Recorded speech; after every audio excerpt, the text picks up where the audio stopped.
Lors du conseil municipal du 15 février 2022, M. Jousse a fait une intervention sur l'avenir des infrastructures dédiées aux arts martiaux, plus particulièrement sur l'environnement d'accueil du dojo Gaston Bussière qui se trouve à côté des locaux du football, du vélo et de la pétanque. Je voulais savoir ce qu'il en est de l'avenir des infrastructures concernant tout ce qui est arts martiaux. Donc on a Jesse Owens qui a été rénové il y a quelques années, qui permet quand même à certains clubs de pouvoir y bénéficier, d'avoir des créneaux, et c'est une bonne chose. Mais actuellement, à part ça, et quelques clubs aussi qui se trouvent à Bussière, au Bodot c'est statu quo, le CLS n'est toujours pas rouvert. On a le dojo Gaston Bussière qui est dans un état, même si j'ai vu que dans le ROB il est prévu d'y faire des travaux, mais je pense aussi qu'il y a un problème d'accessibilité, parce que quand on voit là où doivent marcher les enfants pour accéder au dojo Gaston Bussière, c'est inadmissible. Dès qu'il pleut un peu, c'est rempli de flaques partout. Et quand je dis partout, c'est partout.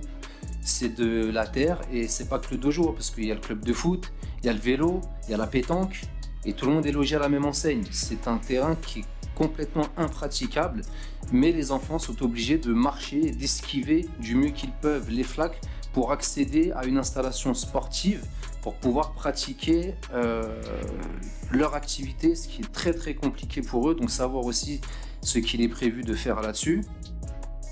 Vu qu'aucune réponse précise n'a été accordée à cette interpellation, comme bien souvent malheureusement, nous avons décidé de montrer aux Sevranais les conditions d'accueil extérieur du public à cet endroit, afin de les informer dans un premier temps et éventuellement les mobiliser en vue d'une action concrète de la municipalité à ce sujet. Voici des images prises à différents moments de l'année. Dès qu'il pleut, l'accessibilité aux clubs de foot, vélo, pétanque et au dojo devient très compliquée, voire impossible pour certains. Les jours de pluie, certains enfants qui fréquentent le dojo arrivent les pieds trempés, ce qui cause de nombreux problèmes comme une augmentation des risques de tomber malade, un manque d'hygiène à l'intérieur du dojo et sur le tatami, un désagrément particulier concernant l'entretien du kimono et des affaires des enfants. Au-delà de l'hygiène, ce sont également des problèmes de sécurité dont il s'agit. En effet, les enfants éprouvent énormément de difficultés à marcher sur la zone d'accès qui, étant parfois accessible aux véhicules motorisés, devient excessivement dangereuse en raison des trous formés dans cette zone. Les chevilles peuvent se tordre, les enfants peuvent tomber, tout comme les adultes d'ailleurs. Que dire lorsque les journées sont courtes et que les familles arrivent et repartent la nuit déjà tombée? On a vu certains éducateurs tenter d'improviser des accès avec de grandes planches en bois, mais cela ne peut en aucun cas être une solution ni temporaire ni durable.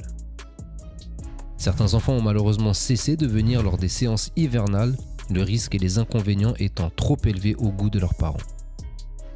Quand on prétend vouloir accueillir l'ensemble des sportifs sevranais dans des conditions dignes, on ne peut laisser la situation ainsi perdurer. Aucune réponse n'a été apportée par le maire et ses élus, et aucune action n'a été produite depuis des années à ce niveau malgré les alertes répétées. Rien non plus depuis février 2022, date à laquelle l'ensemble du conseil municipal a été interpellé sur le sujet. Les discours c'est bien, mais les actions c'est mieux. Malheureusement, la majorité en place, qui rappelons-le reste minoritaire à échelle de la ville, ne brille pas par ses actions et les Sevranais s'en rendent compte jour après jour avec des élus parfois dépassés par leurs propres incompétences. Il serait temps de régler ce problème en créant à minima une voie piétonne surélevée et bétonnée afin de pouvoir accéder convenablement à ces infrastructures de la ville. Au-delà, le renouveau à portée de main souhaite que soit construite à Sevran une maison des arts martiaux, à l'instar de celle présente sur la ville du Blanc-Mesnil.